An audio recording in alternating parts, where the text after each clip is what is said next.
जब सरकार ने अप्रूवल दे दिया, एलजी साहब ने अप्रूवल दे दी, तो फिर पक्का होने की में देरी क्या हो रही है भाई?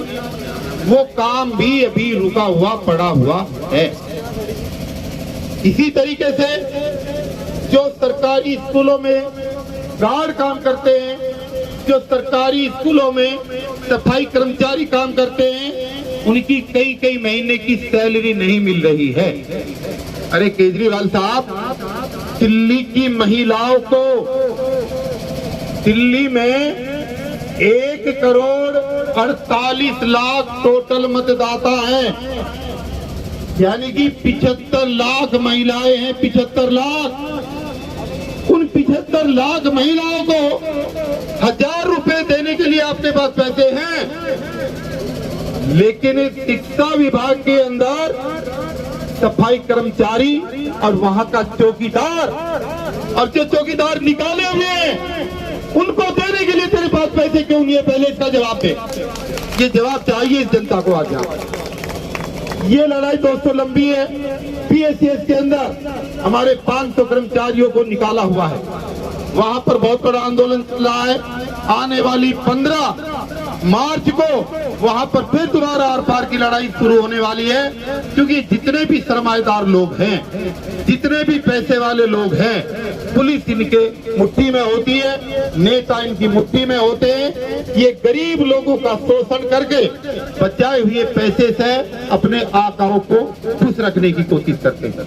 इसलिए दोस्तों, जितने भी साथी मेरे यहाँ पर आवाज सुन रहे हैं और सोशल मीडिया के माध्यम से जहां तक दिल्ली के तमाम असंगठित और संगठित 25 लाख मजदूरों के अंदर जहां तक मेरी आवाज जा रही है, आप सब लोगों से मेरा अनुरोध है कि इस 1 महीने में आज से लेकर जब तक दिल्ली का चुनाव है, दिल्ली में चुनाव की डेट अभी नहीं आई ना, जिस दिन तक डेट आती है और चुनाव की तारीख आती है, दिल्ली के खलनायक को हमें ढूंढना है कि खलनायक केजरीवाल है या खलनायक एलजी साहब।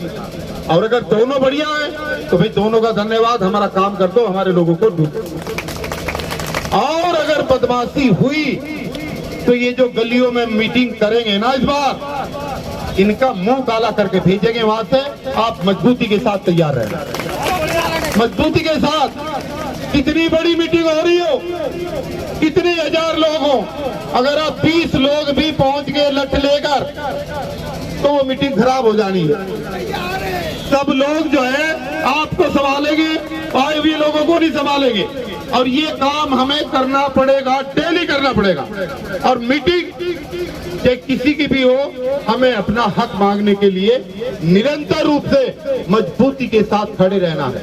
मेरा आप लोगों से वादा है, विशेष रूप से सिविल डिफेंस के भाई और बहनों से, आपको गुमराह होने की जरूरत नहीं है। आज भी बहुत सारे लोगों ने आपको गुमराह किया है, मुझे पता है। इस बात को समझ लो, मैं चोरी से नहीं बता रहा हूँ। हम यहाँ पर धन्यवाद करने के लिए आए, ये हमारा फर्ज है, लेकिन अभी आपकी फाइल बनी नहीं है। आपकी फाइल ना अभी तक बनी है, और क्या उसमें लिखा जाएगा किसी को अभी तक भी पता नहीं है। हमें सबसे पहले सही कानूनी दृष्टि से, जिस पर कोई ऑब्जेक्शन ना लग सके, उस माध्यम से पहले अपनी फाइल सरकार के माध्यम से बनवानी है, मंत्रिमंडल समूह की सिफारिश करानी है, केजरीवाल साहब के इस पे साइन होंगे, उसके बाद में आईएएस अधिकारी के माध्यम से वो फाइल एलजी साहब की टेबल पर जाएगी।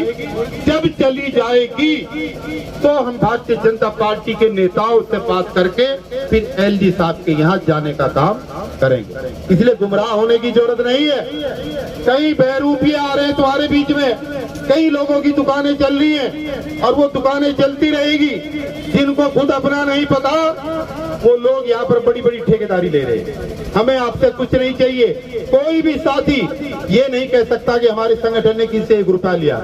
हमने हमेशा आपकी आवाज उठाई है, सारे लेटर डाले हैं, हमारे लेटर पे कार्रवाई हुई है और जिस विधायक और मंत्री के कहने पर आपकी कार्रवाई 17 तारीख को शुरू हुई, 16 तारीख का लेटर हमारे पास लिखित में है। हमने कल सर्कुलेट भी किया था आपको, इसीलिए ताकि आपको जानकारी रहे कि ये कार्रवाई हुई किस लेटर के ऊपर है। मैं उम्मीद कर रहा हूं वहां पर जैसे ही मुख्यमंत्री जी का स्टेटमेंट खत्म होगा, स्पीच खत्म होगी, तो मुझे उम्मीद है कि वहां से राजेंद्र पाल गौतम जी को भेजा जाएगा।